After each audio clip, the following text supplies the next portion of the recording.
Ya, bueno, ya estén estudiando para el examen, no sé si ya habrán empezado a hacer los ejercicios de cualquier manera. Vamos a resolver algunos de ellos en la clase, ahora no todos, porque no da el tiempo. Eh, y después, esta tarde, yo voy a subir la versión del ejercitario con respuesta. Ahora, yo les recomiendo que no miren las respuestas antes de haber hecho ustedes los ejercicios. O sea, esto se supone que tiene que ser como una, por eso se llama autoevaluación, ¿verdad? Es para que ustedes hagan después de haber terminado de estudiar y se evalúen a ustedes mismos. Bueno, luego de terminar el ejercitario, entonces en la segunda parte de la clase el doctor Ferro va a dar inicio ya a la siguiente unidad, para la unidad 4 de biocatálisis. Bueno, entonces, el primer ejercicio dice así: de las siguientes afirmaciones sobre principios termodinámicos son correctas. Bueno, eh, este ejercitario tiene la particularidad de que cada ejercicio puede tener más de una respuesta correcta. Entonces tenemos que analizar bien todas las opciones. La opción A dice: delta G es igual a RT por logaritmo natural de Q más RT por logaritmo natural de la constante de equilibrio. ¿Qué me dicen de esto? ¿Es correcto o no?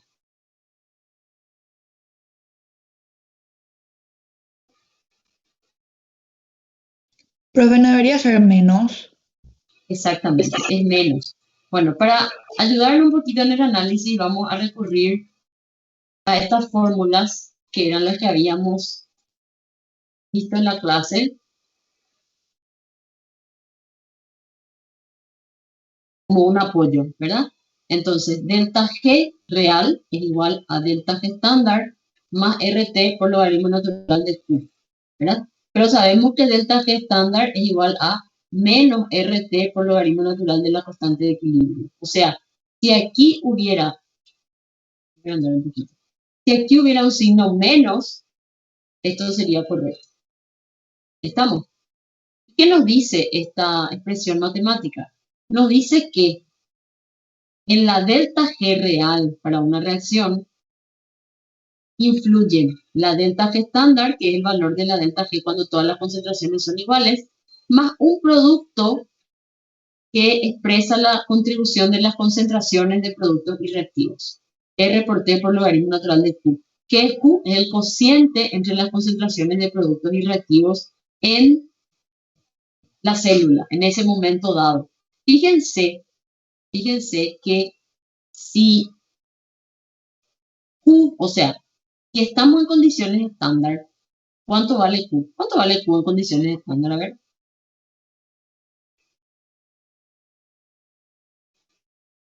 ¿Quién me dice? Nada, un molar, profe. A ver, condiciones estándar es cuando todas las concentraciones son un molar, ¿verdad? Bueno, excepto protones porque hablamos de condiciones fisiológicas. Bueno, entonces, si las concentraciones valen un molar de productos y reactivos, entonces Q vale 1. No es un molar, es 1, porque un molar son las concentraciones. Q es adimensional, no tiene unidades. Bueno, entonces, si Q vale 1, ¿cuánto vale este término?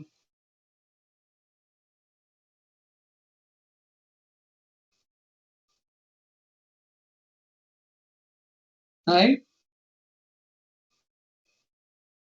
si Q vale 1, Pero, 0, este término vale 0. Por tanto, cuando estamos en condiciones estándar, Q vale 1, este término vale 0 y entonces delta G es igual a delta G estándar.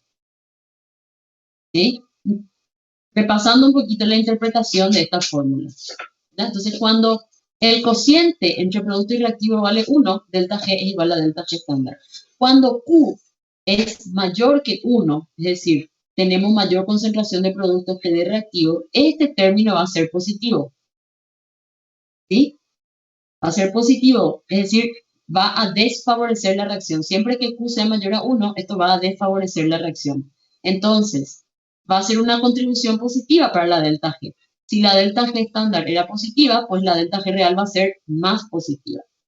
Si la delta G estándar era negativa, como este término es positivo, la delta G estándar va a ser menos negativa, ¿se entiende? Ahora bien, si Q es menor que 1, es decir, la concentración de reactivos es mayor que la de productos, ¿verdad? En realidad, el producto de la concentración de reactivos es mayor que el producto de la concentración de productos. Bueno, en ese caso el cociente va a ser menor que 1 y este término va a ser negativo.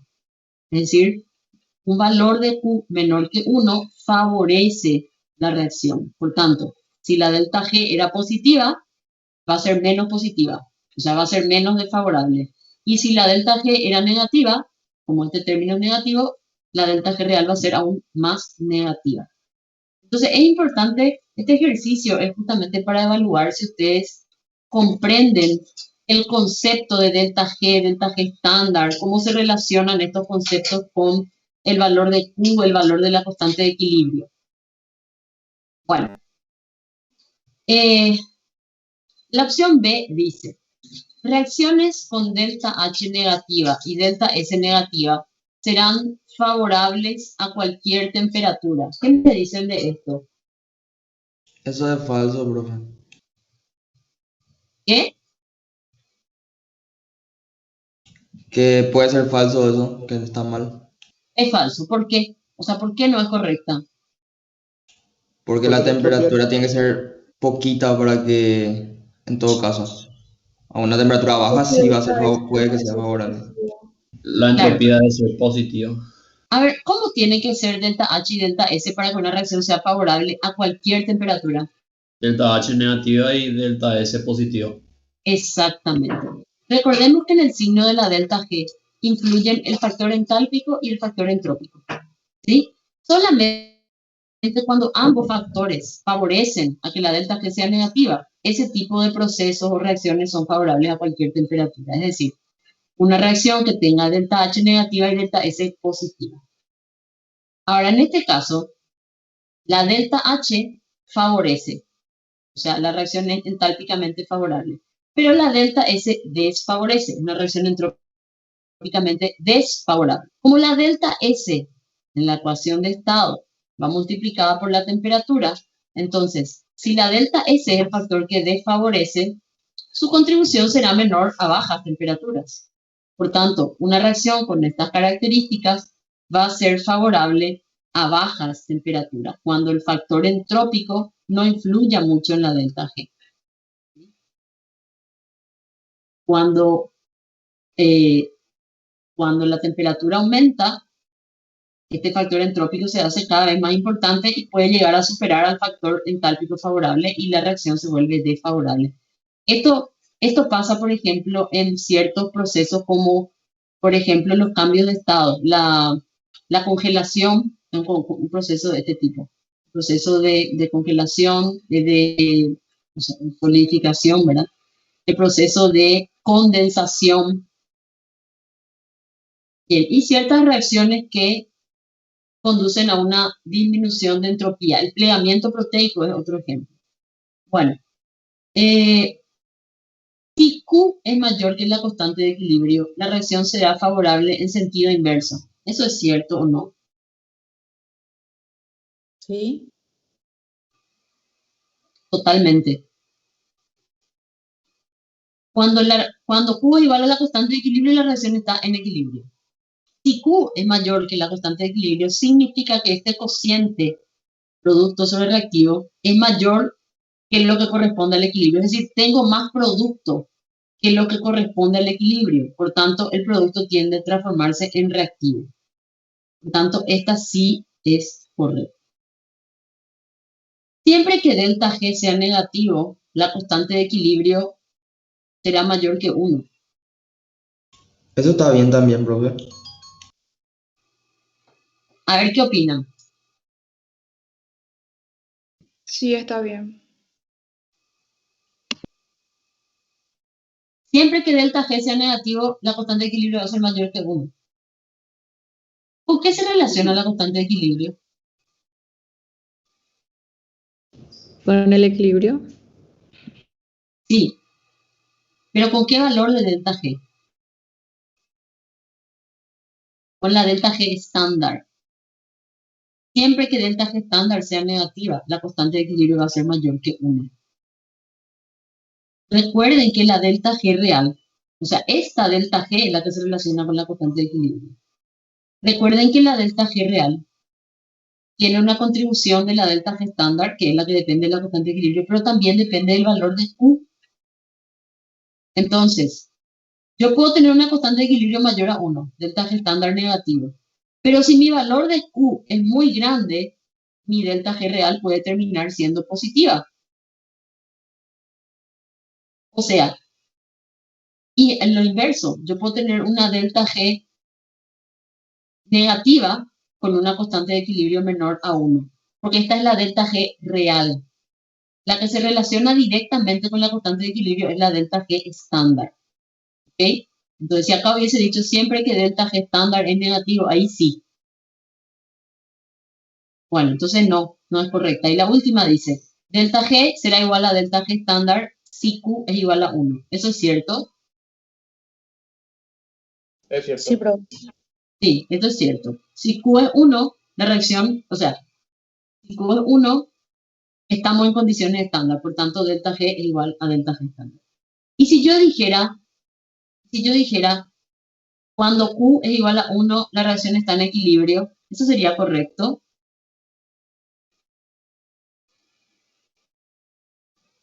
¿No sería la K de Q, profe, la que tiene que ser igual a 1?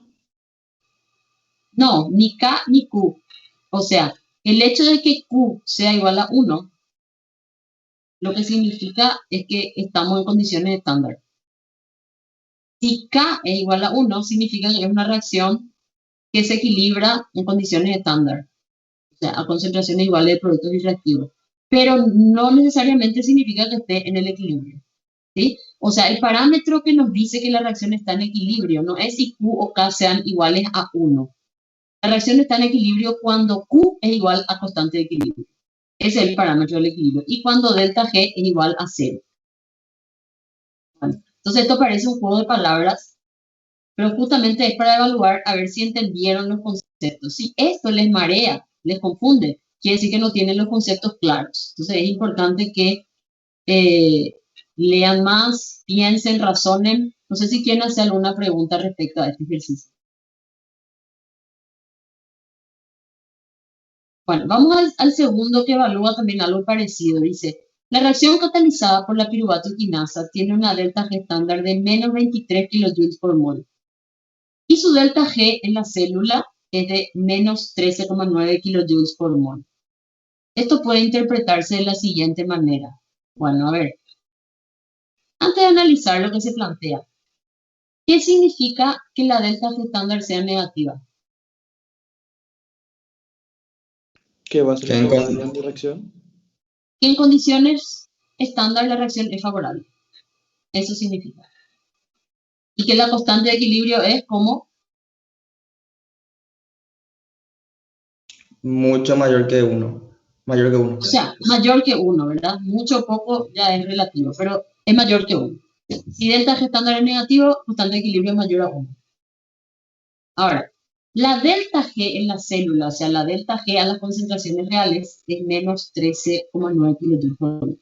¿Qué significa esto? Que en la célula la reacción también es favorable. Ahora, yo comparo los valores entre delta G estándar y delta G. ¿Qué podemos ver? A ver, ¿qué podríamos decir al respecto?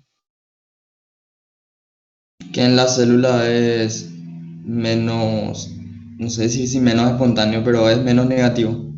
Sí, en la célula la reacción es menos espontánea que en condiciones estándar o menos favorable que en condiciones estándar. Resulta que ese término espontáneo se usaba más antes. Ahora la mayoría de los libros abandonaron esa expresión de espontáneo porque espontáneo, o sea, es espontáneo en el sentido de que ocurre naturalmente por sí solo, pero espontáneo suena mucho a que es rápido, ¿verdad? Y no siempre los procesos favorables son rápidos, pueden ser muy lentos. Entonces, cuesta mucho asimilar la idea de que un proceso sea espontáneo, pero sea lento. Entonces, por eso se usa más favorable, ¿verdad? Pero son, digamos que son sinónimos. Bueno, entonces, está claro por estos valores que la delta G en la célula es menos negativa, por tanto, la reacción en la célula es menos favorable. ¿Y por qué podría darse eso? A ver. ¿De qué depende la diferencia entre delta G y delta G estándar? Miremos acá arriba. ¿De qué depende que delta G sea más positivo o menos negativo, más negativo que delta G estándar? A ver. Del valor Mi valor de Q. del valor de Q. A ver, pensemos. Si la delta G estándar tiene un valor negativo, que es menos 23, ¿cómo tendría que ser Q para que el valor de delta G real sea menos negativo? O sea, ¿cómo tendría que ser este término? Grande, ¿Tendría que ser positivo o negativo? positivo. Claro. Si esto es menos 23 y esto es menos 13,9, quiere decir que este término es un valor positivo. Para que este término tenga un valor positivo, ¿cómo tiene que ser Q? Acuérdense que aquí está multiplicado por logaritmo natural de Q. ¿Cómo tiene que ser Q? Mayor que 1. Exactamente. Entonces lo Profe, que no yo puedo entiendo a qué concluir, término te referís cuando decís que tiene que ser positivo. este término más RT por logaritmo natural de Q, esto es un término. Ah, ok, ok. En una expresión matemática, todo lo que está separado por signos más o menos son términos. Bueno, entonces, RT logaritmo natural de Q. Si Q es mayor a 1, el logaritmo sale positivo. Por tanto, este término va a ser positivo y va a hacer que la delta G real sea menos negativa que la delta G estándar. Bueno, ahora analicemos entonces las opciones a ver cuál es la respuesta correcta. En la célula el valor de Q es menor que 1. ¿Me parece que puede ser correcto eso? No, profe. No, al contrario, mayor que 1 tiene que ser, ¿verdad? En la célula la constante de equilibrio es mayor que en condiciones estándar.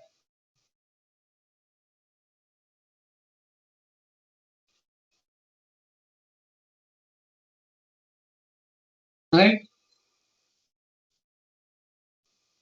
No, no sería al revés, profe.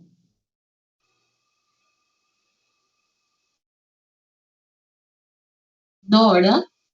Y es menor que en condiciones estándar.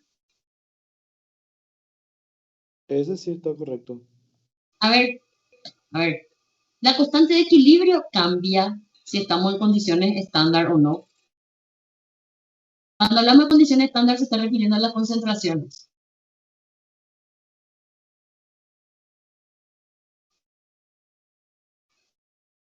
La constante de equilibrio es dependiente de las concentraciones.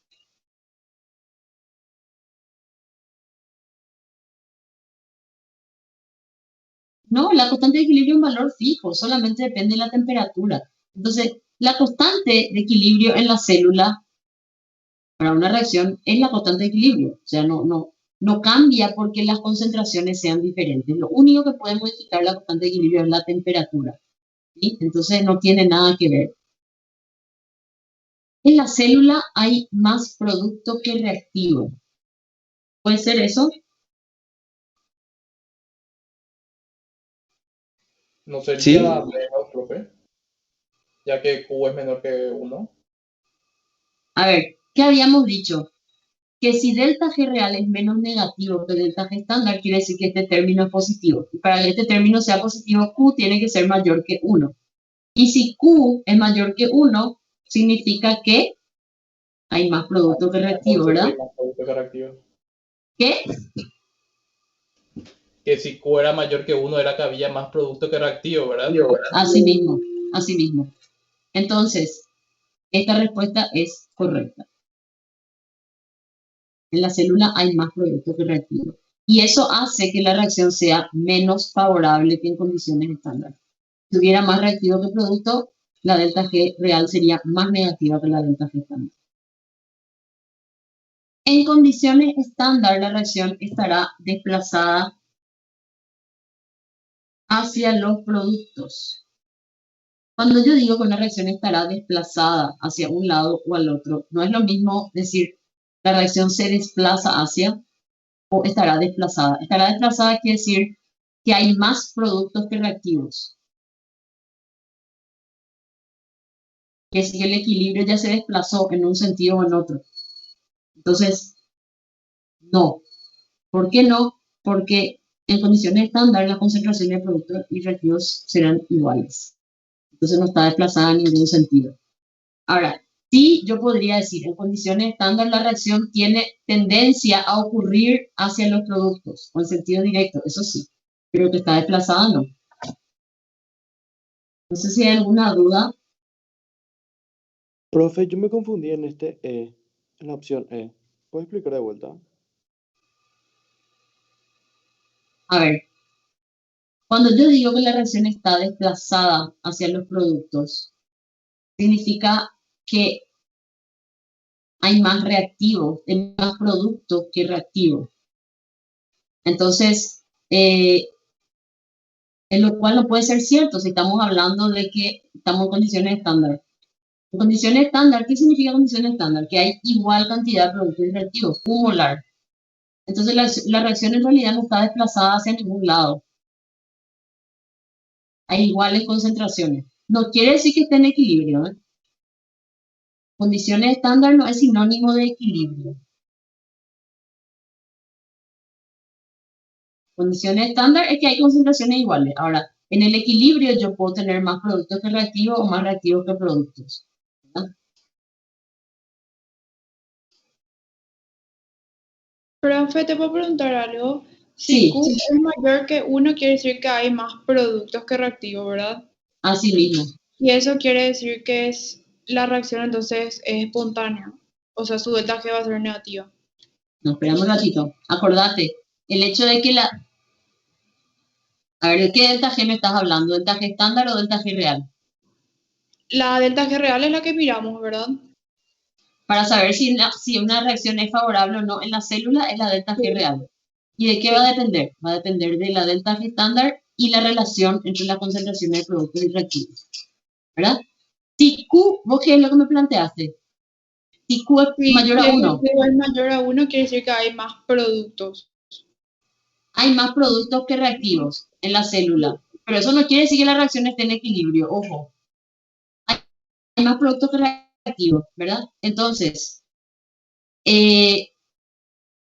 la delta G real puede ser positiva o negativa dependiendo del valor de la delta G estándar. ¿Entendés? Porque puede ser, hay reacciones que, vamos a suponer que la constante de equilibrio de una reacción sea 10.000.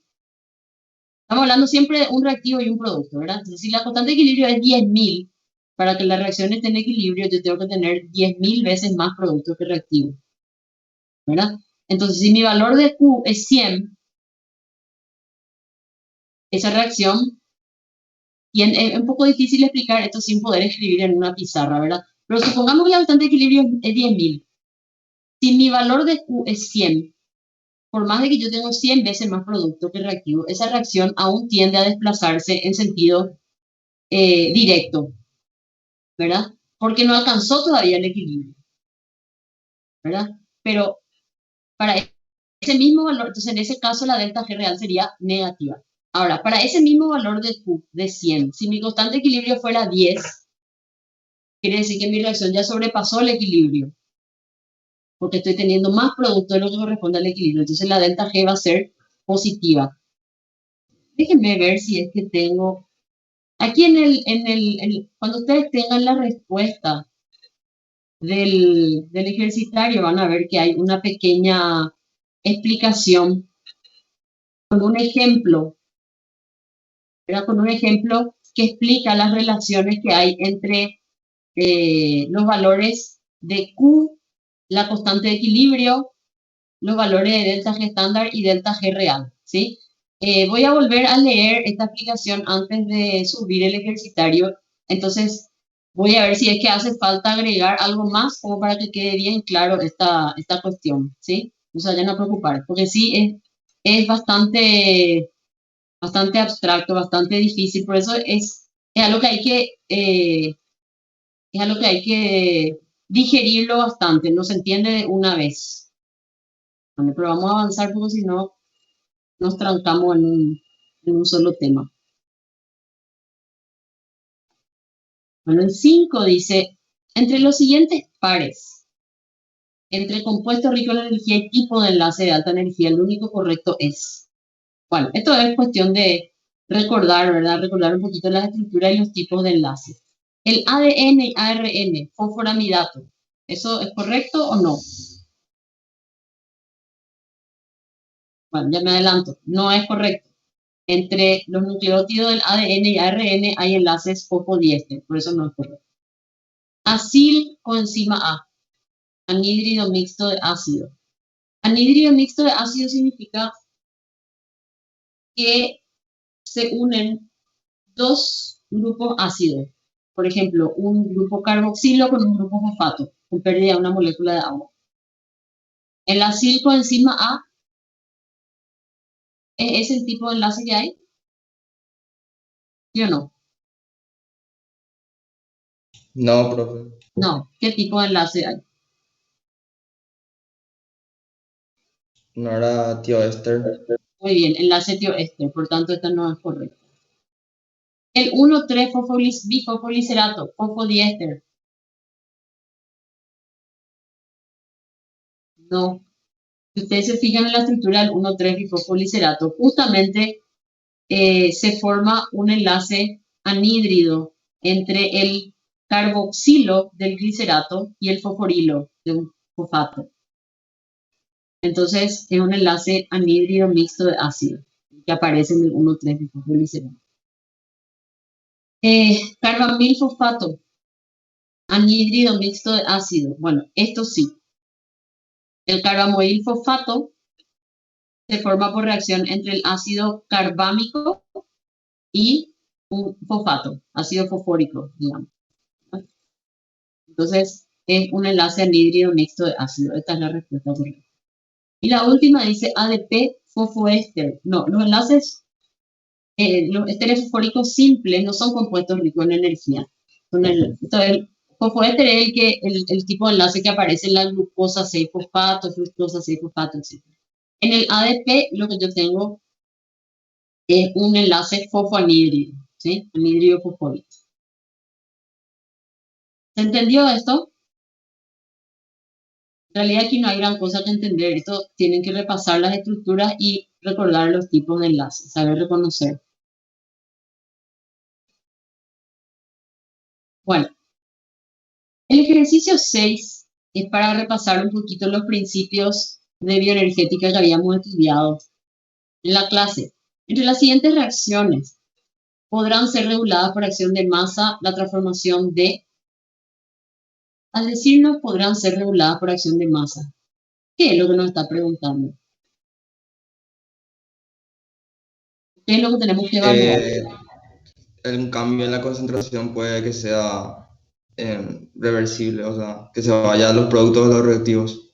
Exactamente. Lo que nos está planteando es una forma más sofisticada de preguntar cuáles son las reacciones reversibles. Es una forma indirecta de preguntar cuáles son las reacciones reversibles. Porque son las reacciones reversibles las que se regulan por acción de masas. Bueno, ¿por qué? Y porque justamente son reversibles porque están cercanas al equilibrio. Tienen valores de delta G que pueden ser positivos o negativos, pero como no son muy grandes, ¿verdad? Valores de delta G estándar, justamente. Mirando otra vez la fórmula de arriba, pues está todo relacionado. Son valores reacciones que tienen valores de delta G estándar que pueden ser positivos o negativos, pero son pequeños, débilmente positivos o débilmente negativos, de tal manera que cambiando el valor de Q se puede invertir el signo de la delta G real. O sea, yo puedo tener una reacción con delta G estándar positivo, pero si el valor de Q es lo suficientemente pequeño, entonces delta G real puede ser negativo. Y a la inversa.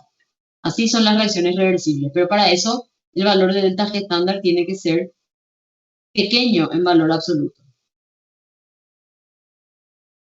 Bueno, entonces había varias reglas para definir si una reacción es reversible o no. La primera dice, fosfonol piruvato más ADP para dar piruvato más ATP. ¿Qué me dicen de esta reacción?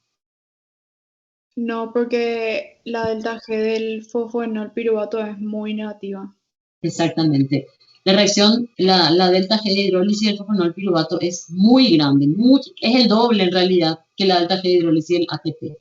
Entonces, por más de que yo aumente mucho las concentraciones de ATP y piruvato, no voy a conseguir revertir esta reacción, ¿sí? Por lo menos no en condiciones fisiológicas. Esto era, ¿se acuerdan la primera regla de la energética que decía a igual número de enlaces ricos en energía a ambos lados de la reacción es reversible? Y acá esta era justamente una excepción a esa regla, ¿verdad? Tenemos igual número de enlaces ricos en energía porque acá hay uno y acá hay uno. En el piruvato hay 0, en el ATP 2. O sea, hay 2 enlaces ricos en energía entre los reactivos y 2 en los productos. Pero dijimos que es una excepción a la regla por la alta energía libre de hidrólisis del fosfonol piruvato. La segunda reacción, histidina para dar histamina más dióxido de carbono. Es una reacción de descarboxilación. ¿Qué decíamos acerca de las reacciones de descarboxilación? Irreversible. Son todas irreversibles. Por tanto, esta no se puede regular por acción de masa. La C dice ATP más creatina para dar ADP más creatina fosfato. ¿Qué me dicen de esta? Esa sí se puede, profe. Esta sí se puede. Esta sí se puede. Porque, a ver, bueno, de hecho, cumple esa primera regla, ¿verdad? Igual número de enlaces ricos en energía a ambos lados. Acá tenemos 2 en el ATP, 0 en la creatina. Acá tenemos 1 en el ADP y 1 en la creatina fosfato. Según el primer principio de termodinámica, esta reacción es reversible. No obstante, recordarán ustedes que la creatina fosfato tiene una delta G de hidrólisis más negativa que la del ATP. Por tanto, ¿cómo sería la delta G estándar de la reacción escrita en este sentido? Positivo sería. Positiva. O sea, esta reacción, así como está escrita, tiene una delta G estándar positiva. Solo que no es tan grande nomás. A diferencia de esta primera que era muy grande, muy negativa, muy grande. Esta es positiva, pero positiva pequeña. Por tanto, yo puedo invertir el sentido de la reacción aumentando un poco las concentraciones de ADP y creatina fosfato. Una reacción que está más cercana al equilibrio. Entonces, esta sí. La siguiente, lactato más NAD para dar piruvato más NADH más protón. ¿Qué me dicen de esta reacción? Sí es. ¿Por qué? A ver, Porque no incluye al oxígeno como reactante y tampoco se asocia a una carboxilación. muy bien. Porque es una reacción simple de oxidación-reducción que usa cofactores. Los cofactores son oxidantes débiles, el NAD, el FAD. Por tanto, puede ser una reacción energónica o exergónica, pero su delta G va a ser pequeño en valor absoluto. Por tanto, esta reacción se puede revertir. Simplemente yo puedo hacer que la reacción ocurra en sentido directo cuando hay mucho NAD o mucho lactato, o si se acumula piruvato NADH, esto puede hacer que la reacción cambie de sentido. Ribosa 5-fosfato más ATP para dar fosforribosípiro-fosfato más AMP.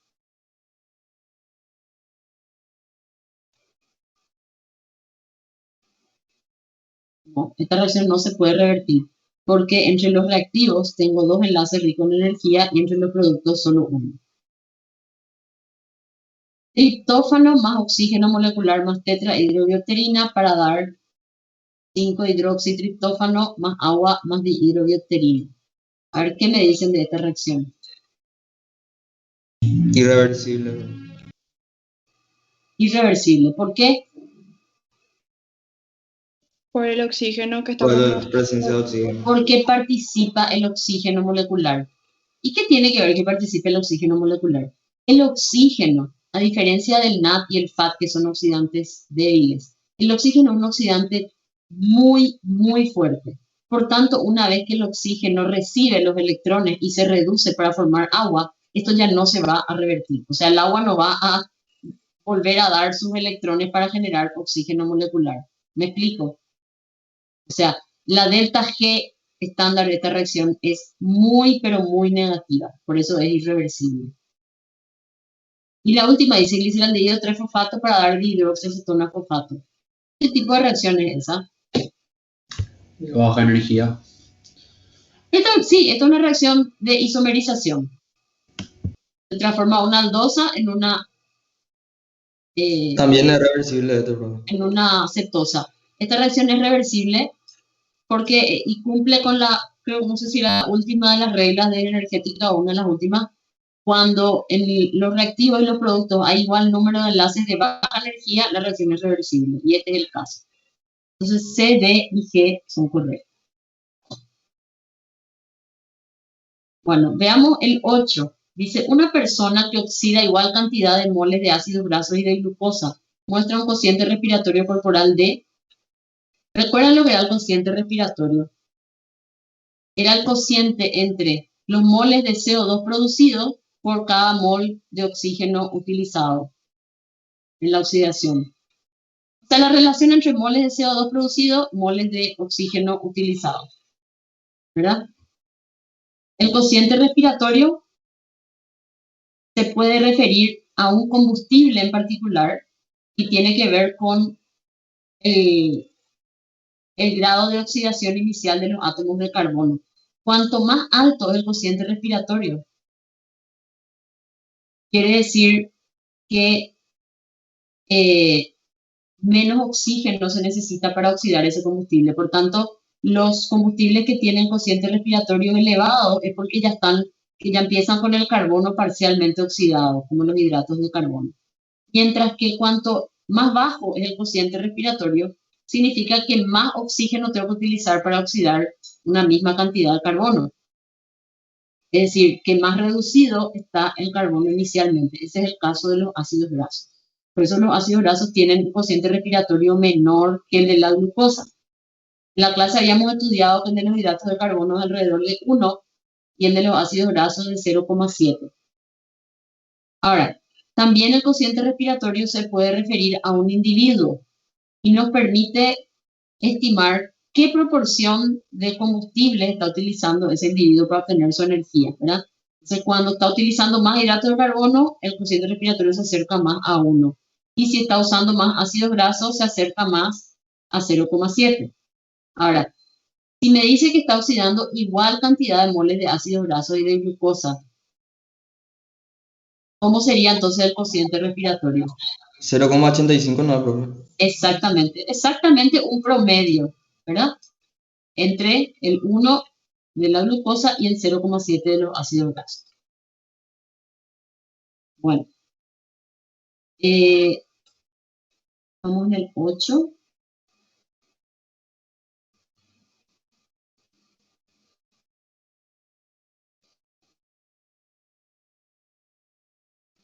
A otro lado, bueno.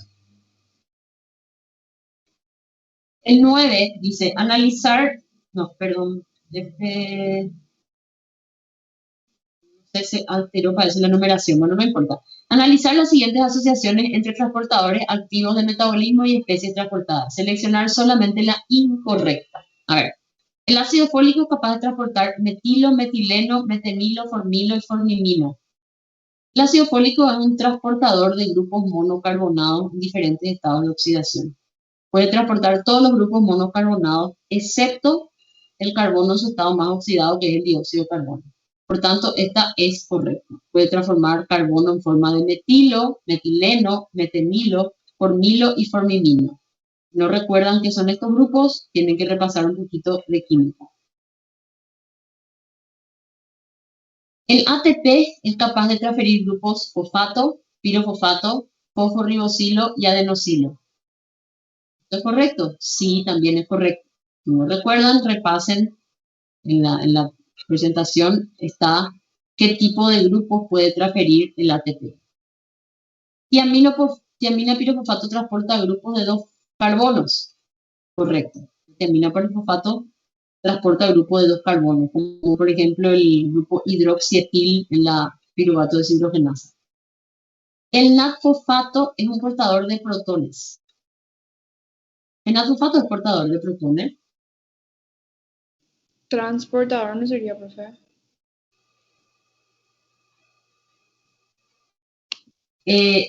Sí, transportador o portador vendrían a ser sinónimos en este caso, solo que no de protones, sino de iones hidruro y electrones.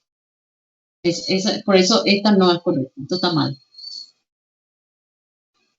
Tendría que ser hidruro o electrones. Biotina transporta grupos monocarbonados en su máximo estado de oxidación. Biotina es... El CO2. Sí, exactamente. Biotina participa en reacciones de carboxilación, transporta CO2. Por tanto, esta sí es correcta. Y la última, tanto cobalamina como SAM son portadores de grupos metilo.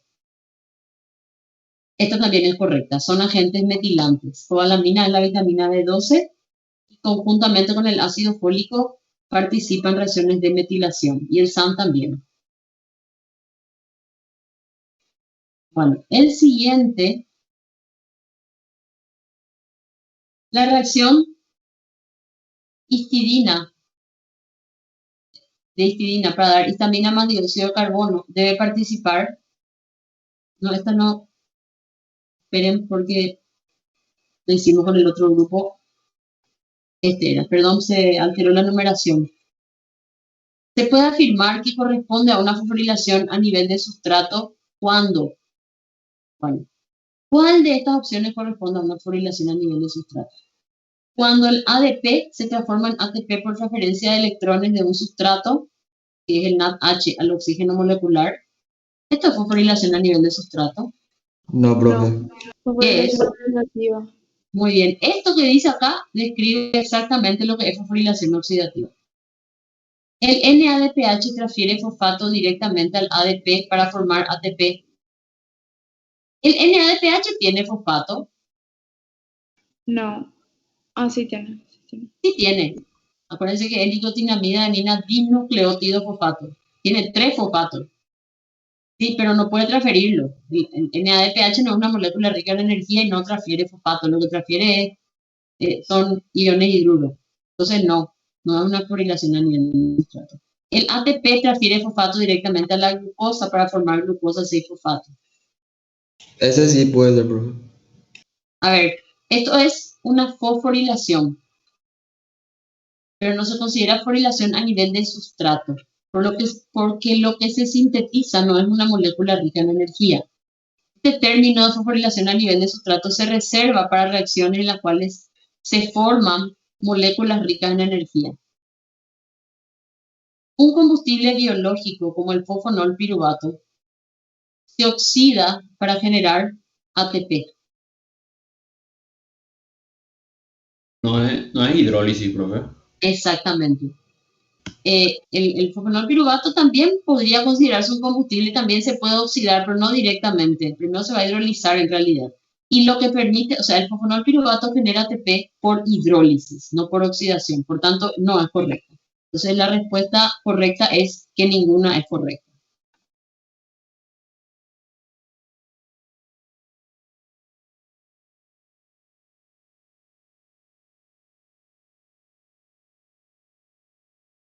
Cuando la carga energética celular se encuentra en un valor próximo a 0,9, uno de estos procesos es predominante. ¿Cuál es? Esta es más o menos la carga energética en el reposo, ¿verdad? Una carga energética relativamente cercana a 1. Entonces, ¿qué va a predominar en este caso? La respuesta es síntesis de glucógeno, que es una vía anabólica, ¿verdad? ¿Por qué no las otras? Deshidrogenación de ácidos grasos, oxidación de glutamato, descarboxilación oxidativa de piruvato, hidrólisis de triacilgliceroles. Todas estas son reacciones del catabolismo, o sea, reacciones degradativas que van a activarse cuando la carga energética sea más baja. Profe, Sí, la fosforilación a nivel de sustrato solamente compete a reacciones de anabolismo, entonces, ¿verdad? no es que complete una reacción de anabolismo, porque, por ejemplo, eh, en vías metabólicas catabólicas hay fosforilación a nivel de sustrato. De hecho, ahí se produce una reacción de fosforilación a nivel de sustrato. La glicólisis en el ciclo de Krebs, ¿verdad? Lo que es importante es recordar que fosforilación a nivel de sustrato implica, uno, que hay una fosforilación y que se da directamente de una molécula a otra, de un compuesto rico en energía a otra especie. Pero se reserva esa terminología para cuando lo que se fosforila da lugar a la formación de un compuesto rico en energía, como el ATP, por ejemplo. Bueno, Dale, profe, gracias. bueno, y para terminar, para completar lo mismo que habíamos visto con el otro grupo, la mayoría de las oxidaciones biológicas del metabolismo son catalizadas por A, deshidrogenasa que introducen oxígeno en el sustrato. B, deshidrogenasas que oxidan con oxígeno pero no lo introducen en el sustrato. Estas son las oxidasas. Oxidasas que oxidan sin oxígeno. D, oxigenasas que emplean oxidantes débiles como NAD y FAD. Por último, oxidasas que oxidan con oxígeno pero no lo introducen en el sustrato. O ninguna es correcta. A ver, ¿qué tipo de reacciones son la mayoría de las oxidaciones biológicas? Esto habíamos hablado en clase. Son reacciones que Óxido, oxidan reducción. con oxígeno, sin oxígeno. Con ambos puede ser, profe. Bueno, esto tiene que repasar lo que vimos en la clase.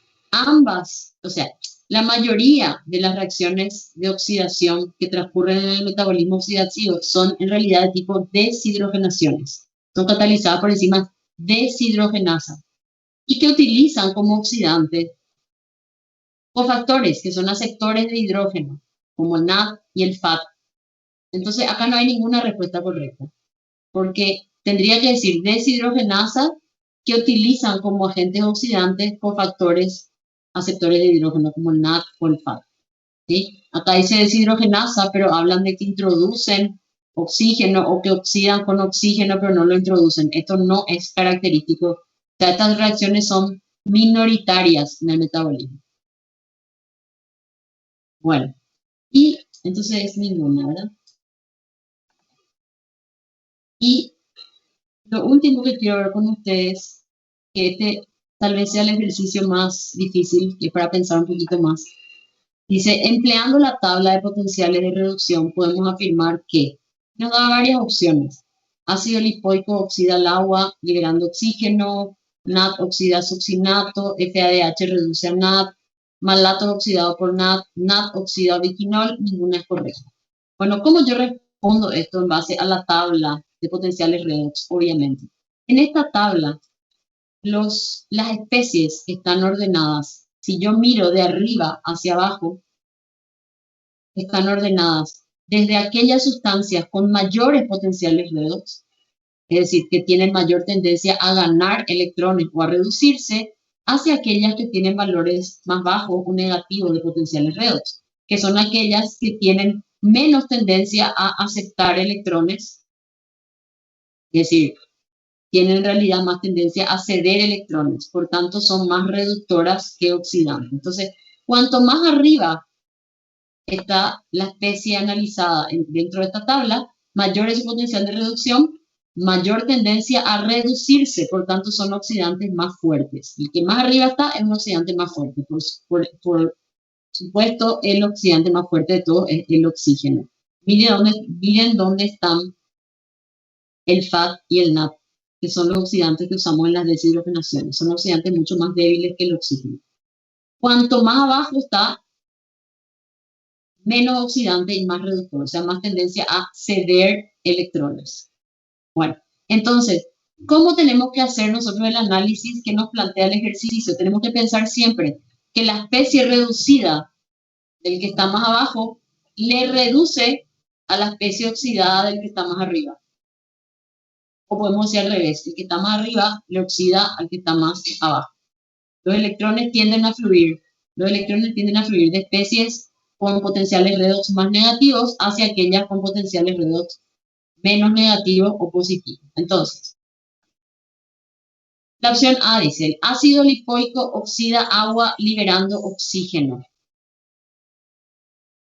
A ver, ¿qué dijimos del oxígeno?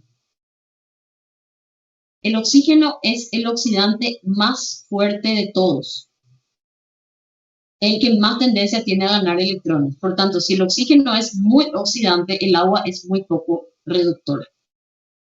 Entonces, es imposible que el ácido lipoico, que está mucho más abajo, tiene un potencial mucho menos negativo, o sea, un potencial redox mucho menor que el oxígeno, ¿verdad? Le oxide al agua. Por el contrario, ¿verdad? El ácido lipoico reducido tiende a transferir electrones al oxígeno para formar agua. Por tanto, esa opción A es absolutamente incorrecta. La opción B dice, el NAT oxida a succinato. Tengo que mirar siempre quién está más arriba y quién está más abajo, ¿verdad? El que está más arriba es el más oxidante, el que está más abajo es el menos oxidante o más reductor. Entonces, si yo me voy a fijar en los potenciales redox, ¿quién es más oxidante? Tengo que mirar el lado del que está el que está oxidado, ¿verdad? ¿Quién es más oxidante, el fumarato o el NAT?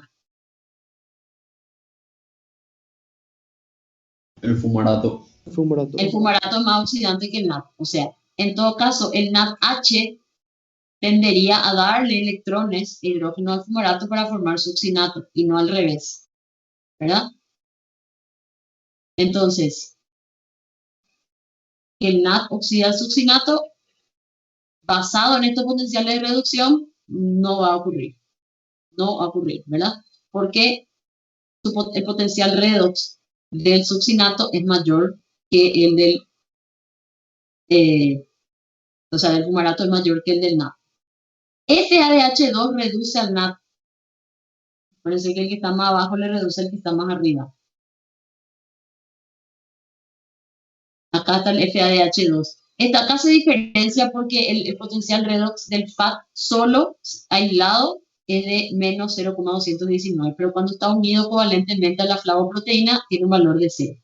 Ahora, según estos valores de potenciales redox, ¿les parece que el FADH le daría electrones al NAT para formar NADH? ¿Sí o no? No, No, profe. No, porque ese No. debería aceptar. Exactamente, no porque el FAT tiene un potencial redox menos negativo que el NAT, es decir, el FAT es un oxidante más fuerte que el NAT. Por tanto, lo que va a ocurrir es al revés. El NADH tiende a oxidarse y transferirle sus electrones al FAT para formar FADH2. Entonces 3C tampoco. Malato es oxidado por NAT. A ver, si yo miro los potenciales redox, ¿qué es más probable? O sea, ¿quién tiene más tendencia a aceptar electrones? ¿El oxalacetato para formar malato o el NAT para formar NADH? El oxalacetato. El oxalacetato es un oxidante más fuerte que el NAT. Por tanto, hay más probabilidad de que el NADH le dé electrones al oxalacetato para formar malato y no a la inversa. Ahora, y aquí hay algo muy importante. El hecho de que yo diga, basado en estos potenciales redox, esta reacción va a ocurrir en un sentido o en otro, no significa necesariamente que in vivo, a nivel biológico, se dé de esa manera. Lo único que significa, a ver, es que si yo quiero hacer la reacción malato más NAT para dar oxalacetato más NADH, va a tener un valor de delta G positivo. Eso nomás significa, no significa que no va a poder ocurrir, ¿me explico? O sea, para que el delta G sea negativo, el NADH tendría que ser el que le dé electrones al oxalacetato para dar malato, ¿sí? Mirando los potenciales redox. Sin embargo, si nos fijamos, no hay demasiada diferencia de potenciales redox entre el oxalacetato y el NAT. Está más o menos cerca en esta tabla. Por tanto, si bien la reacción entre malato y NAT para dar oxalacetato y NADH no se sería favorable, su delta G estándar sería positivo, puede darse en ese sentido si la concentración de malato y de NAT aumentan lo suficiente. De hecho, por eso les digo, si vamos a usar solamente el valor del potencial redox, ¿verdad? Si vamos a usar solamente el valor del potencial redox, el malato no sería oxidado por NAT. Sin embargo, en la reacción del ciclo de Krebs en el ciclo de Krebs se da la reacción malato más NAT para dar oxalacetato más NADH. ¿Cómo puede darse? Su delta G estándar va a ser positivo, es una reacción que no es favorable, pero como es un delta G positivo pequeño, la reacción está regulada por acción de masas. Es reversible, ¿verdad? Y con suficiente concentración de malato y de NAT oxidado, la reacción puede ocurrir. Ahora, para este ejercicio, la respuesta no es correcta, ¿verdad? Porque estamos basándonos solamente en esto, ¿verdad? Bueno, NAT oxida a ubiquinol, tampoco. NAT está por debajo del ubiquinol. Por el contrario, de hecho, en la cadena transportadora de electrones, nosotros sabemos que el NADH entrega sus electrones al complejo 1 y el complejo 1 los entrega a la ubiquinona para formar ubiquinol, ¿ya? Entonces, no es el ubiquinol el que va a reducir al NADH, sino el NADH el que va a reducir la ubiquinona a ubiquinol. Entonces, este ejercicio sí es para pensar, y lo que hay que hacer es analizar los potenciales redox que están relacionados con la tendencia de una especie determinada a oxidarse o reducirse. La respuesta en este ejercicio era ninguna es correcta. Bueno, y hasta aquí vamos a llegar porque el doctor Ferro tiene que comenzar ahora a hablar de la siguiente unidad, que es la unidad 4 de biocatálisis.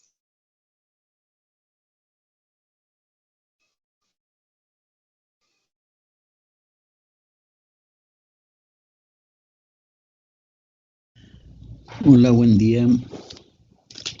¿Me escuchan? Sí, profe, sí se te escucha. Bien, vamos a empezar. ¿Pueden ver la pantalla? ¿Pueden ver la diapositiva? Sí, profe, sí podemos ver. Ok, perfecto. Vamos a empezar entonces la unidad de biocatálisis, que verán que tiene una conexión muy fuerte, muy importante con la unidad de bioenergética. ¿Por qué? Porque son las dos condiciones que tienen que darse para que una reacción química ocurra. Y eso también funciona para la reacción del metabolismo. Tiene que ser termodinámicamente favorable y tiene que ocurrir a una velocidad que permita el metabolismo celular. Hoy vamos a revisar conceptos básicos de enzimas, en una muy breve revisión histórica. Vamos a hablar un poco de la cinética química y luego nos vamos a centrar en la catálisis biológica, las características de las enzimas y su estructura. ¿De dónde viene la enzimología? En realidad, alimentos fermentados o productos fermentados son conocidos por la humanidad desde tiempos muy antiguos. Los egipcios fabricaban cerveza, los griegos y en Asia Menor se fabricaba vino, también se hacían leches fermentadas, o sea, el queso, el vinagre, etc. Todos son productos que vienen de algún tipo de fermentación. Y en el siglo XIX, Louis Pasteur dijo que los sistemas vivos tenían una fuerza vital, por lo tanto les permitía hacer ciertas reacciones que no ocurrían en la materia inorgánica. Justus von Liebig en 1842 relaciona los procesos biológicos con lo que él llama fermentos. Dice, los fermentos son los que causan los procesos biológicos. Y Wilhelm Kühne en 1787 instala el término enzima. A partir de la palabra de origen griego enzyme, levadura, o sea, en el fermento vendría a ser, ¿verdad? En 1897, Edward Büchner, tratando de conservar extractos de levadura mediante el agregado de azúcares, encuentra que en vez de conservar, se produce una reacción más enérgica y en ese extracto ya no había células y por lo tanto determina que aún en un extracto que no tiene células, pero que contiene los componentes de la levadura, puede darse lugar un fenómeno de fermentación alcohólica. Y es en 1926 que James Sumner establece la estructura de es decir, la naturaleza proteica de una enzima. Él trabajó con ureasa y esta enzima es la primera que se cristaliza.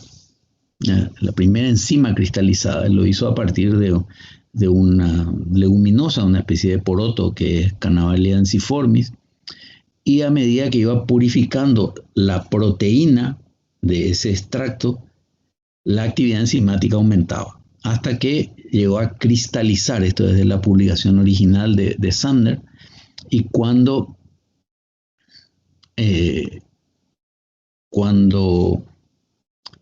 tiene algo que solamente contenía proteína, ahí estaba la actividad catalítica.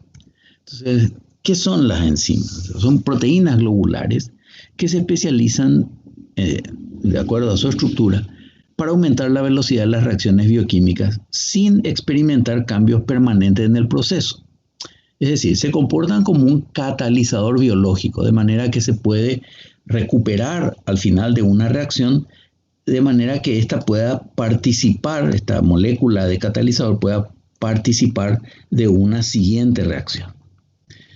Podríamos decir que son macromoléculas catalíticas. Vamos a volver a nuestros conceptos básicos de química, sobre todo de cinética química. Recordando cómo transcurre una reacción, sobre todo una reacción en la cual tenemos enlaces covalentes. En una reacción como esta, nosotros tenemos un sustrato, que sería esta molécula AB, que va a ser atacada por un reactivo C, para dar como producto A más BC. Sería una reacción de sustitución. En esta reacción, no es que se pasa directamente de los reactivos a los productos, sino que hay un estado intermedio que llamamos el estado de transición. Estas líneas punteadas significan que los enlaces están siendo modificados. Están siendo modificados en el sentido de que el enlace AB se está rompiendo y el enlace BC se está formando. Ahora yo les pregunto, ¿qué es más complejo? ¿El estado de transición, los productos o los reactivos? ¿Cuál presenta mayor complejidad estructural?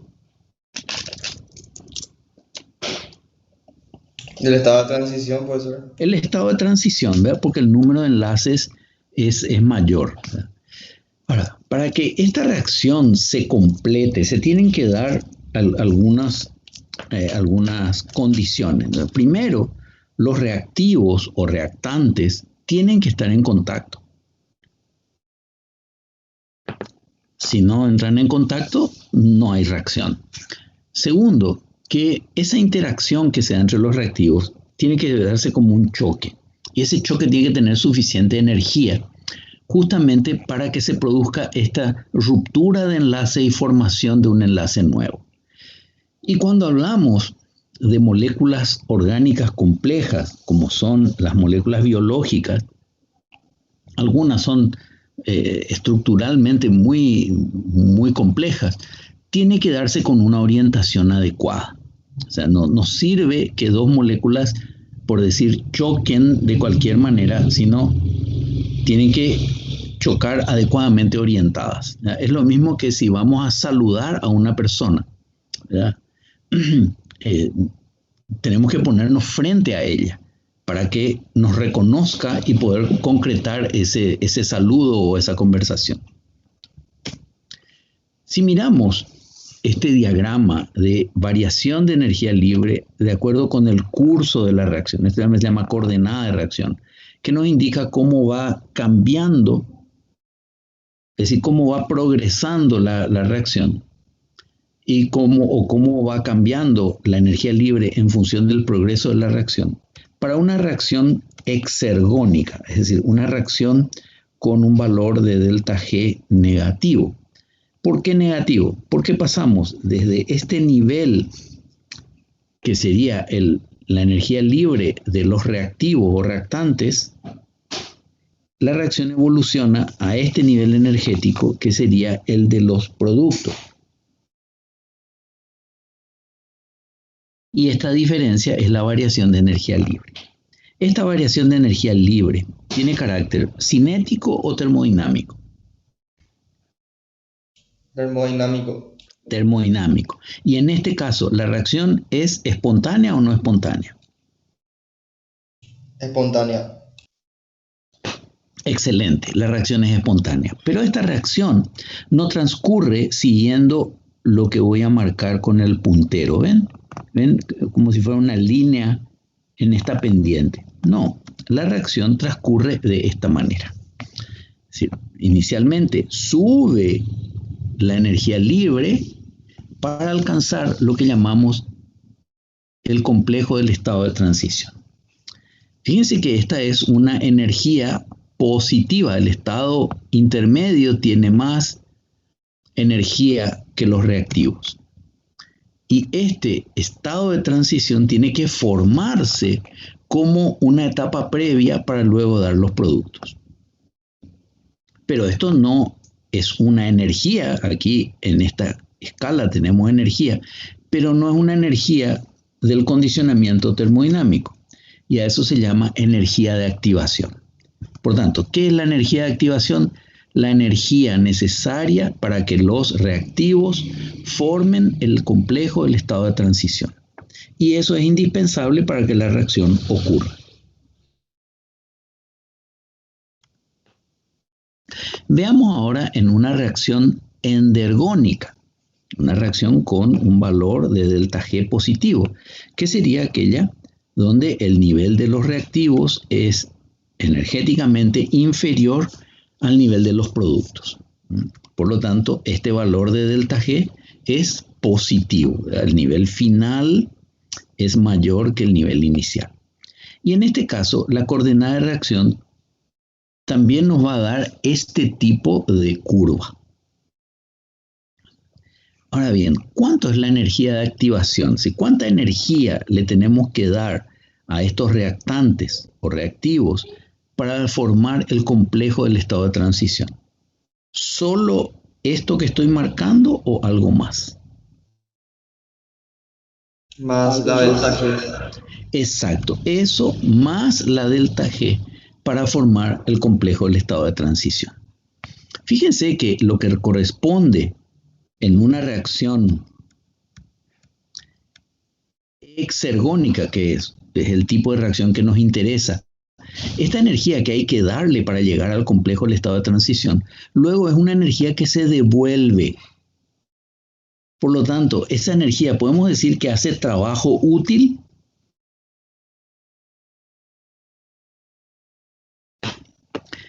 Esta energía que damos aquí y luego se devuelve, ¿realmente se consume en la reacción? No, profe. No. Pero si no formamos el complejo del estado de transición, si no tenemos la energía de activación suficiente, la reacción va a ser visible, ¿sí o no? No, profe. Pero la reacción sería termodinámicamente posible, ¿cierto? Sí. Entonces, ¿qué pasaría si no le damos esta energía de activación? La reacción seguiría siendo termodinámicamente factible, pero no veríamos qué ocurre. ¿Por qué? Porque ocurriría muy, muy lentamente. Es decir, la energía de activación se relaciona de manera inversa con la velocidad de reacción. Quiere decir, cuanto mayor es la energía de activación, más lenta es la reacción. Bien, decimos que las enzimas son proteínas con propiedades catalíticas, aunque hay RNA con propiedades catalíticas que recibe el nombre de ribosimas. Vamos a centrarnos en las proteínas. Y estas proteínas, como cualquier otro catalizador, hace algo en la reacción. Entonces, si comparamos una reacción no catalizada en su coordenada de reacción, tenemos aquí el valor de la energía de activación, que dijimos controla qué aspecto de la reacción, la factibilidad o la velocidad. La velocidad. Correcto, la velocidad. En cambio, pasemos ahora a una reacción catalizada. Y en esta reacción vemos que la factibilidad termodinámica es igual o distinta. Igual. Igual, pero su energía de activación es menor. Esta E' de activación nos da una magnitud menor. Por lo tanto, esta reacción, ¿cómo va a ser con relación a la anterior? Más veloz. Más veloz, exactamente. Va a ser una reacción mucho más rápida porque tiene una barrera energética dada por la energía de activación más pequeña. Si superponemos ambos tipos de reacciones, el trazo azul para la reacción sin catalizador y el trazo en rojo para la reacción catalizada, vemos que el valor de delta G, es decir, diferencia energética entre reactantes A más B y productos P más Q, es igual para ambas reacciones. Solo que para la reacción no catalizada, fíjense en el nivel que estoy señalando con el puntero, la energía de activación sería de aquí hasta aquí, ¿correcto? Sería todo este tramo de energía el que tengo que dar, toda esta magnitud de energía para llegar al complejo del estado de transición. En cambio, para la reacción catalizada sería desde aquí solamente hasta este nivel, ¿verdad? En consecuencia, esta diferencia no es la energía de activación, sino la variación de la energía de activación que se logra por la introducción de un catalizador. Y como decíamos, en cuanto más pequeña sea la energía de activación, más veloz, más rápida será la reacción. Si nos apoyamos en la ley de velocidad para las reacciones químicas,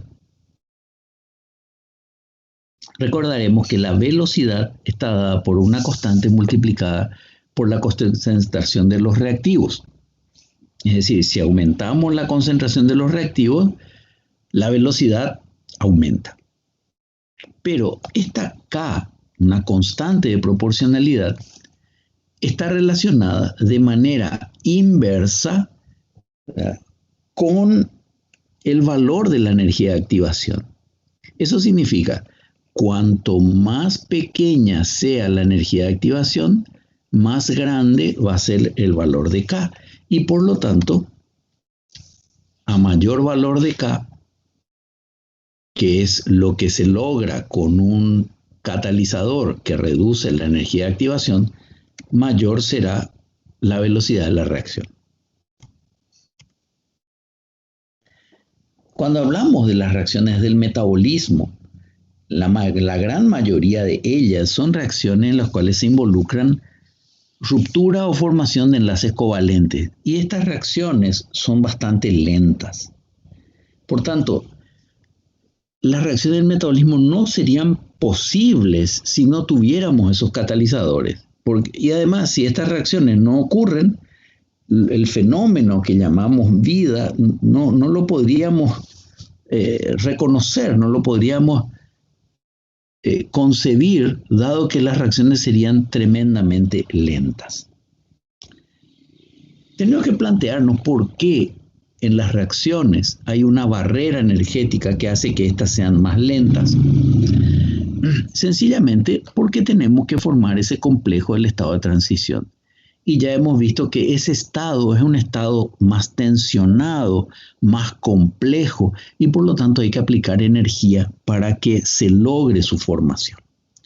Este ejemplo está tomado del libro de Ferrier y representa una situación en la cual aquí hay un niño que está pasando calor porque tiene un suéter cerrado y él no se lo puede sacar.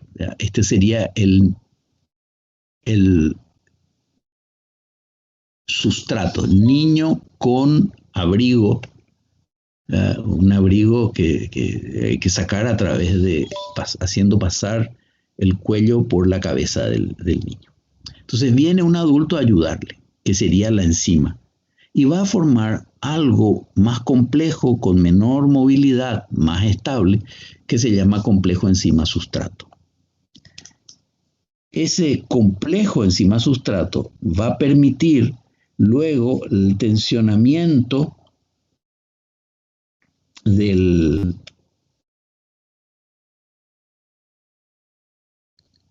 todo el conjunto, adoptando la estructura del complejo del estado de transición.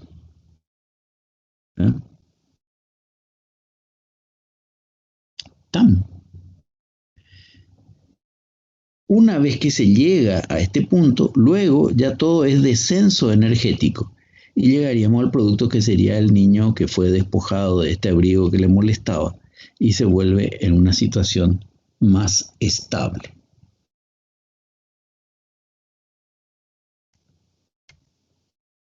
En cuanto a la estructura de las enzimas, la gran mayoría de las enzimas son proteínas globulares. Dijimos, hay un grupo de RNA con propiedades catalíticas, pero en este curso, a partir de ahora, ya nos ocuparemos solo de las enzimas con estructura de proteínas.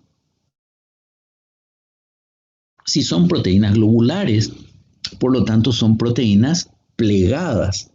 Incluso son proteínas que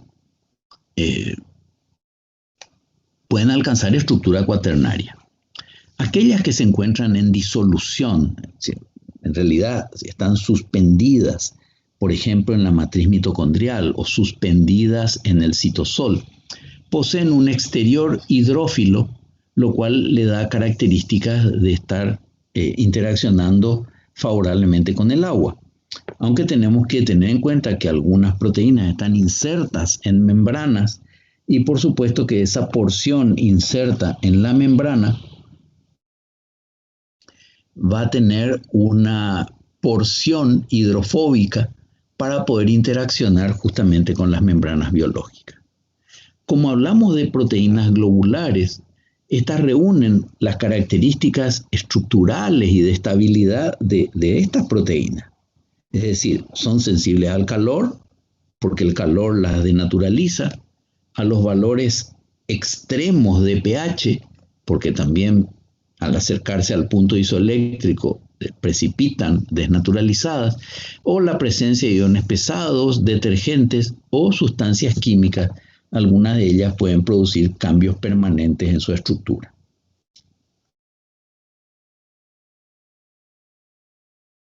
Pueden ser monoméricas, esto quiere decir que alcanzan solo estructura terciaria, o bien oligoméricas, con estructura cuaternaria, pudiendo tener todas las propiedades que veíamos para las proteínas cuaternarias.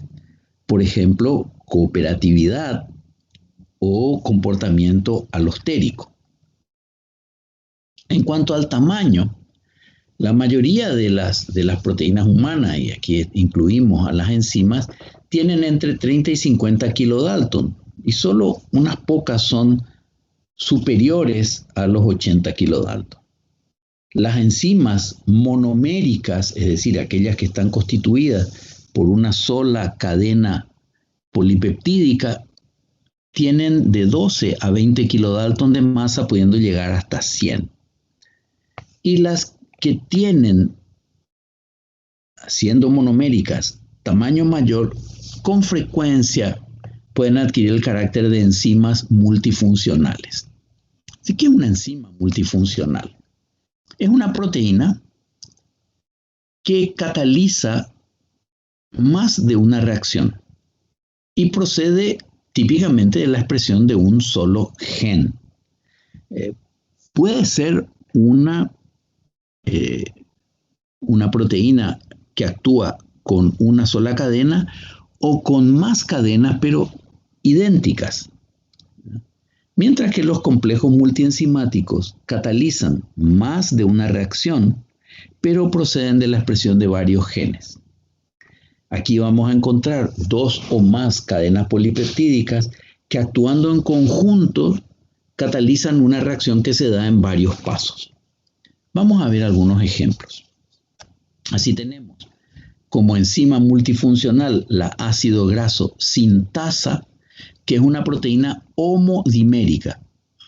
Esto lo representamos como alfa 2.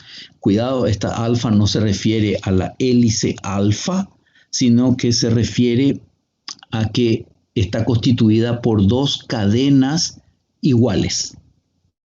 Cada una de estas cadenas contiene varias actividades enzimáticas. Es decir, hay zonas, podríamos llamar dominios de esta proteína, que catalizan reacciones distintas. Mientras que un complejo multienzimático como piruvato deshidrogenasa tiene varias proteínas que se originaron de genes diferentes, pero todas actúan como un conjunto.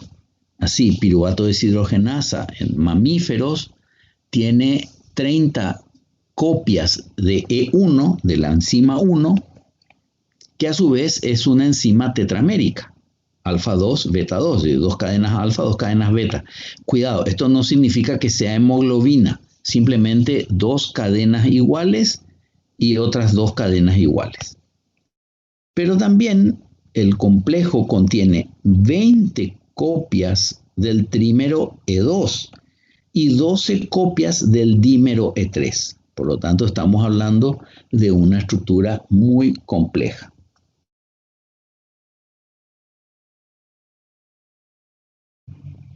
Las enzimas son macromoléculas que necesitan tener complejidad, porque de lo contrario no podrían seleccionar adecuadamente las moléculas sobre las cuales actúan, que son los sustratos. Y tampoco podrían tener esa capacidad catalítica que viene de aproximar grupos reactivos diferentes en un sitio. Anteriormente, ese sitio en el cual se produce la reacción se le llamó sitio activo y está formado por una zona particular plegada de la proteína.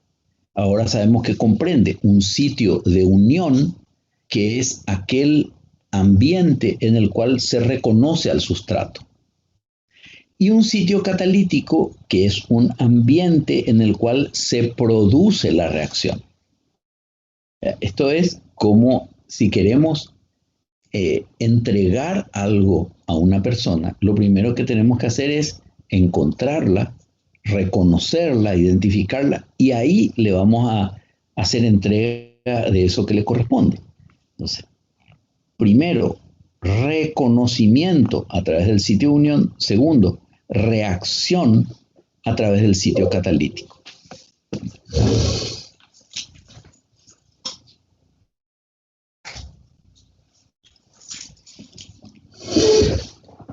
Pero el sitio de unión no solamente reconoce, sino que como su nombre lo dice, liga, une también. Y en esa unión va a unir no a cualquier molécula, sino a uno o unos pocos sustratos específicos, formando un complejo enzima-sustrato.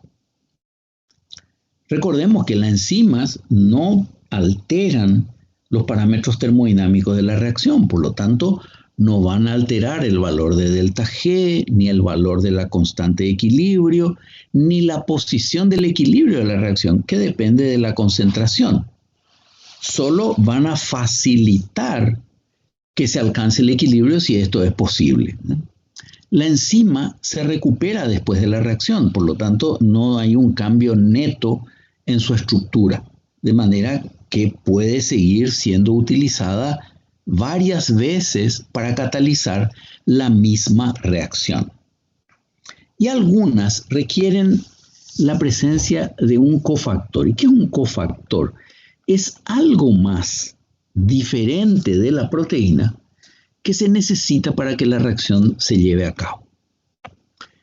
Cuando hablamos de un cofactor, primero tengo que hacer la salvedad que no todas las enzimas requieren cofactor, pero aquellas que sí lo requieren están constituidas por una apoenzima, y esto es de naturaleza proteica.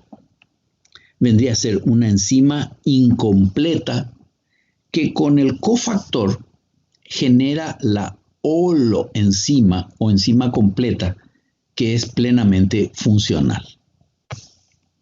Esquemáticamente, aquí tendríamos la apoenzima, que sería, si hablamos de una proteína conjugada, sería el grupo proteico, en presencia del cofactor, que si es una molécula orgánica le llamamos coenzima, y no tiene que tener naturaleza de proteína.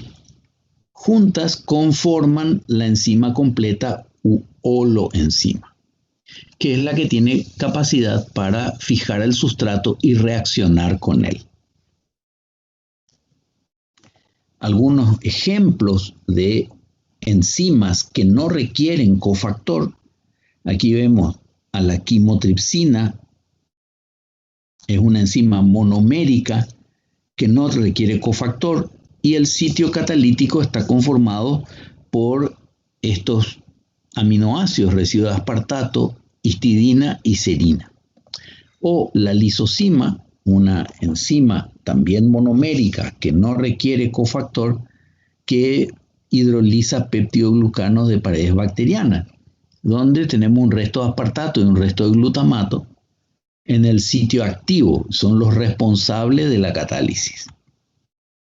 En contrapartida, aquí vemos piruvato carboxilasa, un dominio de esta enzima, donde hay una molécula, biotina, que está unida a lisina, y esta molécula no es proteica, por lo tanto estamos hablando de un cofactor.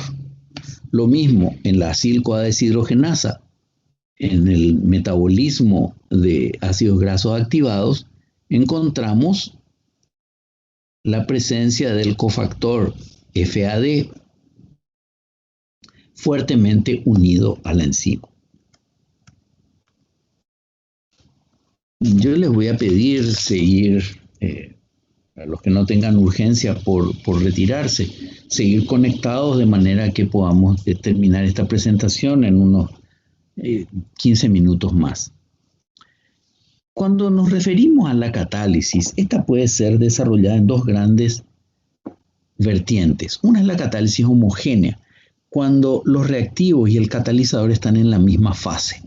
Por ejemplo, si tenemos una sustancia disuelta, por ejemplo un éster disuelto en agua, y le agregamos un ácido, y eso facilita la hidrólisis del éster. Todos, sustrato, reactivos, catalizador, están en una sola fase. Si no, vamos a poder distinguirlos visualmente. Esta catálisis es muy poco específica porque las moléculas se mueven con mucha facilidad y van a entrar a atacar enlaces muy diversos, pero tiene la ventaja de que hay una gran difusibilidad porque todo se realiza en disolución. Otro modo de catálisis es la catálisis heterogénea, en la cual alguna fase es diferente de la otra, ¿verdad? Por ejemplo, una reacción entre gases donde hay un catalizador sólido. Esta es muy específica, pero la difusibilidad no es tan buena, ni qué decir si tenemos una fase líquida y una fase sólida. ¿Dónde encaja? ¿En cuál de estos modelos encaja la catálisis enzimática? En realidad decimos que la catálisis enzimática es microheterogénea porque reúne cualidades de las dos. Como se realiza en una suspensión en un medio líquido, tiene alta difusibilidad, pero como el catalizador es complejo estructuralmente, se caracteriza por alta especificidad. Si comparamos a las enzimas con otros catalizadores, resaltan algunas diferencias. Primero, las reacciones con catálisis enzimática se caracterizan por tener una muy alta velocidad, de 10 a la octava a 10 a la potencia 12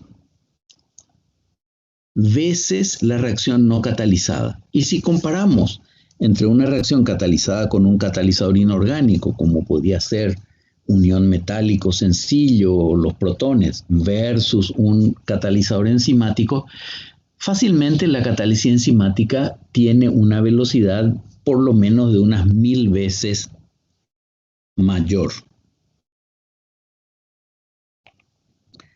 Aquí, si leemos la cantidad de producto formado en el tiempo, fíjense, una reacción sin catalizador sería muy lenta, el trazo azul, mientras que en presencia de una enzima tendríamos una reacción con una pendiente, una curva con una pendiente muy empinada indicando gran velocidad.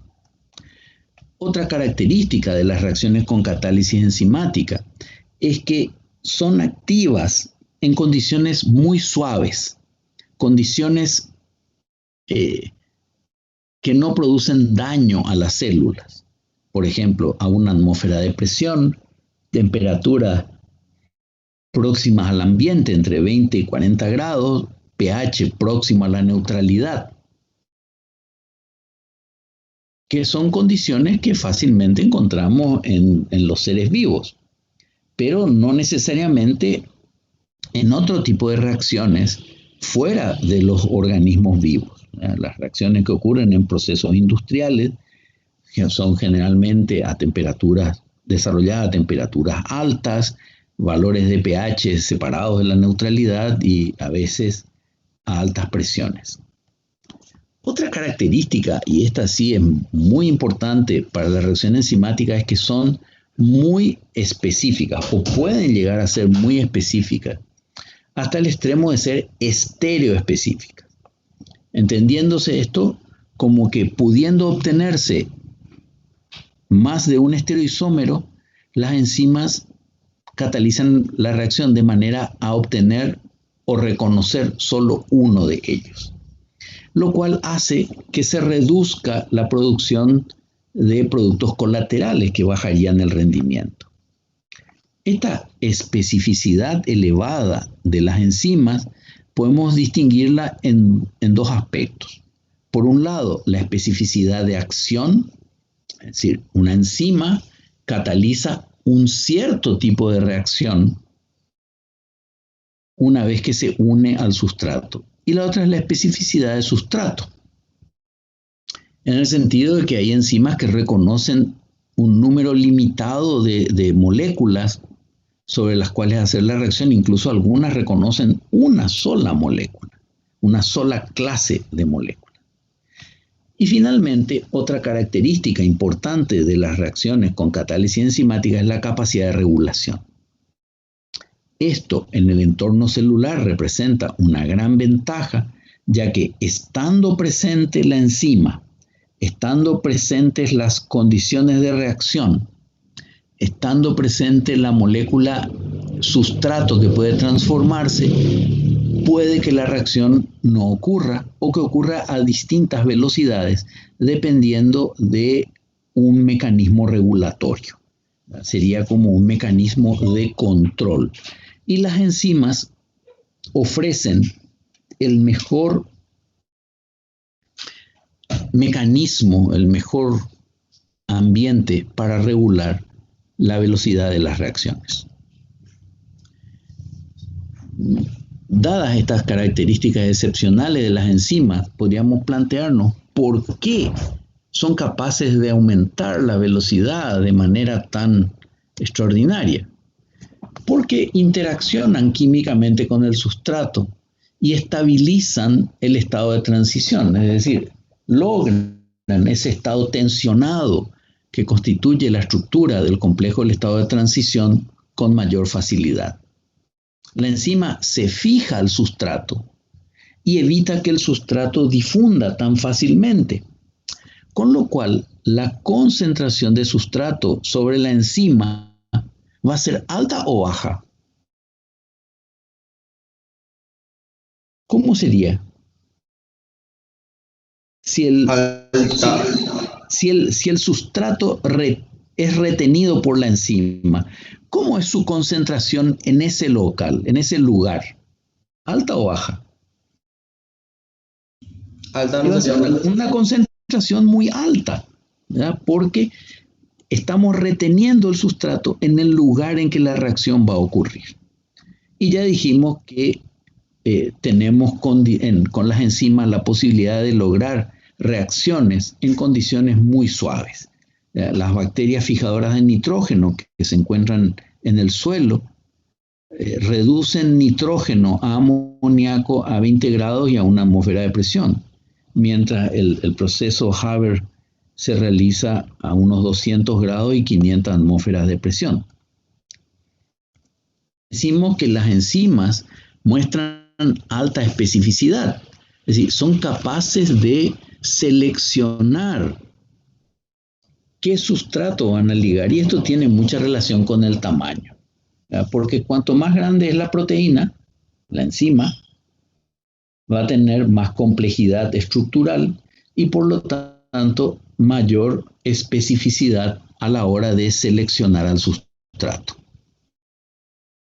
Algunas incluso pueden distinguir, como les decía, la estereoquímica de un enlace, en este caso un enlace glicosídeo. Y en cuanto a capacidad de regulación, las enzimas pueden ofrecernos sitios específicos de unión para otras moléculas que no sean el sustrato ni el producto y que modifiquen la actividad enzimática. Estas moléculas que se unen regulando son las que denominamos activadores o inhibidores alostéricos. También muchas enzimas tienen estructura cuaternaria y por lo tanto son susceptibles de manifestar cooperatividad, esa cualidad que habíamos visto ejemplificada en la molécula de hemoglobina. En cuanto a la especificidad, aquí tenemos un ejemplo. La fumarasa cataliza una reacción reversible, por lo tanto, la misma enzima cataliza la conversión de fumarato a malato por adición de agua, como de malato a fumarato por eliminación. Les llamo la atención de que la fumarasa liga solamente el isómero trans del ácido butenodioico y que produce solo el L-malato. Aquí este carbono es un carbono asimétrico y es propio en su configuración de L-malato. Es decir, no va a producir D-malato. Y este tipo de especificidad es lo que llamamos estereoespecificidad. Mientras que otras enzimas son bastante menos selectivas y son capaces de transformar una variedad más amplia de sustratos, ¿verdad? Por ejemplo, carboxilesterasa hidrolizan diversos tipos de éster independiendo de cuáles sean el ácido y el alcohol que participaron en su formación.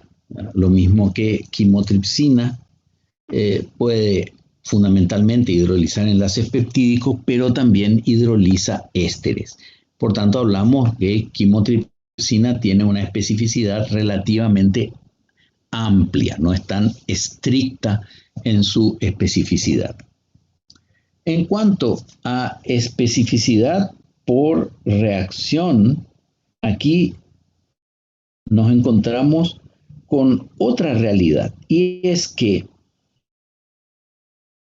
estando dadas las condiciones para que una reacción ocurra, la enzima va a determinar qué clase de reacción es la que va a ocurrir.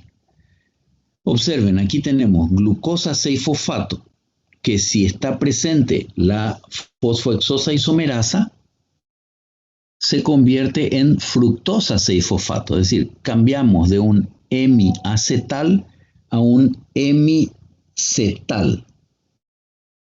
Pero si la enzima presente y con el mismo sustrato es la fosfoglucomutasa, lo que va a ocurrir es cambiar la posición de este grupo fosfato de la posición 6 a la posición 1.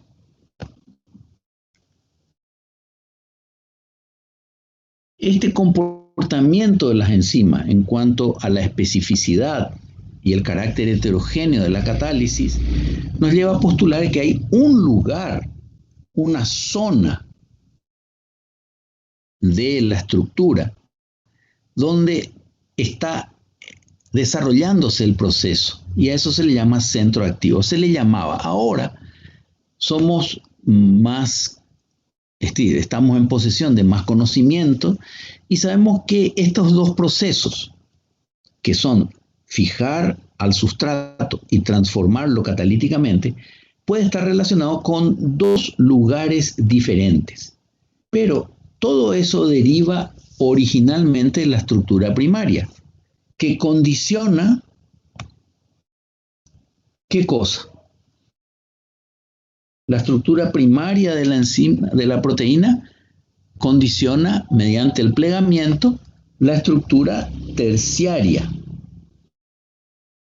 Esa estructura terciaria da lugar a una proteína ¿de qué tipo? Globular. Globular, muy bien. Y en ella podemos tener varios dominios. Uno, en el caso de las enzimas, puede ser el sitio de unión. Recuerden que esto también se llama sitio de sustrato. En realidad, correctamente sería sitio de unión de sustrato o sitio de unión al sustrato.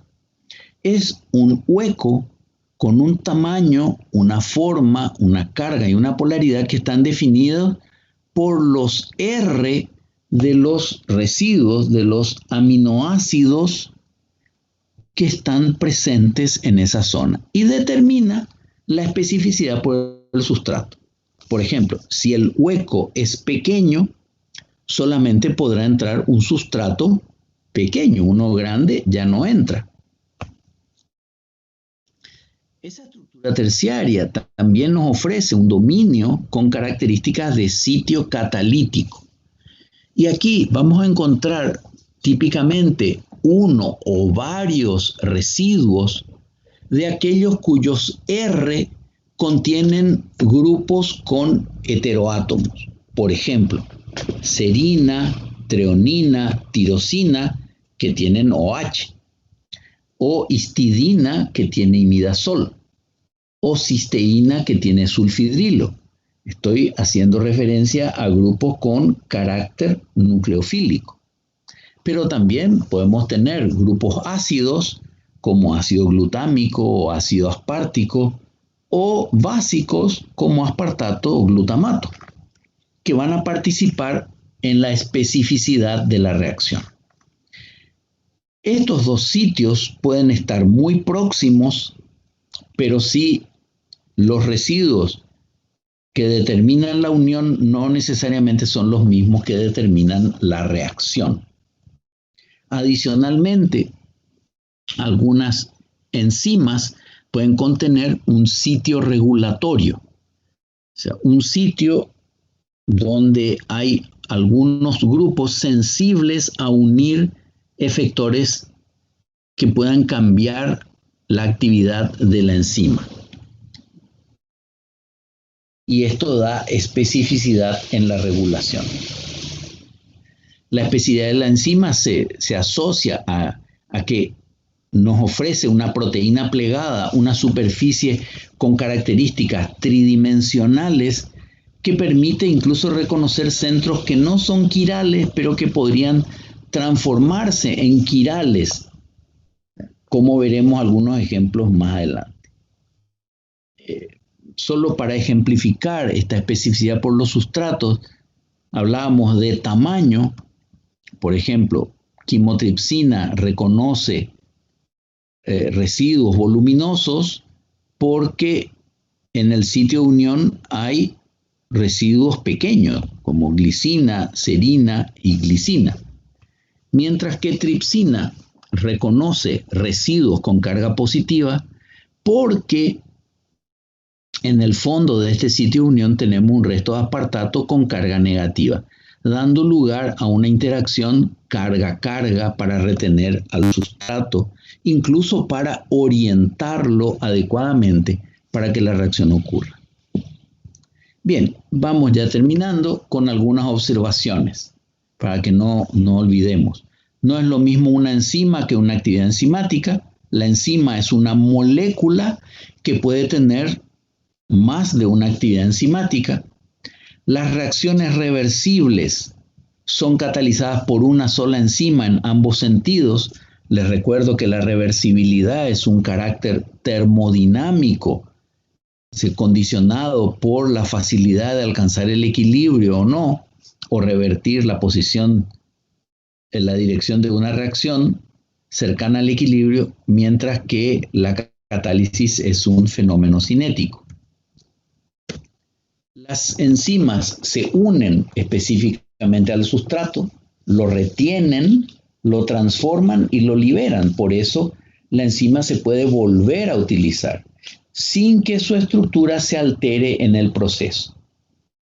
¿Por qué son capaces de hacer eso? Porque fijan estereoquímicamente de manera complementaria al sustrato, porque lo tensionan haciendo que su estructura se parezca a la del complejo del estado de transición. Y aquí van a participar las cadenas laterales de los aminoácidos, sobre todo en ese tensionamiento, en el componente catalítico, los grupos que contienen heteroátomos, pero también grupos o moléculas no proteicas, como pueden ser iones metálicos o coenzimas, que constituyen lo que llamamos grupos prostéticos. Con estas aseveraciones a modo de resumen, concluimos la presentación.